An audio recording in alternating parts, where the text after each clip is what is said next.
Նախ ասեմ, որ Եվրամիությունից 2024 թվականին ստացվել է 42 միլիարդ դրամի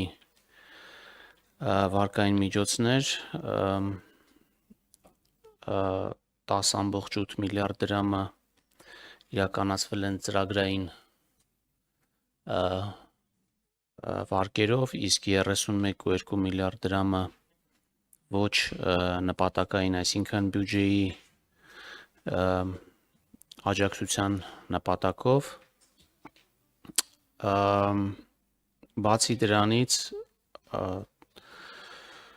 տարբեր ծրագրերով իհարկե կարող եմ ներկայացնել, թե ինչ ծրագրեր են մասնավորապես իրականացվում, որոնք կազմում են 8 միլիարդ 476 միլիոն դրամ, և նաև ներկայացնեմ դրամաշնորհային միջոցները և դրամաշնորհային միջոցներով իրականացված ծրագրերը, որոնք կազմում են 4 միլիարդ 218 միլիոն դրամ։ Բացի դրանից ստացվել են նաև դրամաշնորհներ բյուջետային աջակցության նպատակով, որը կազմել է 14 միլիարդ 780 միլիոն դրամ։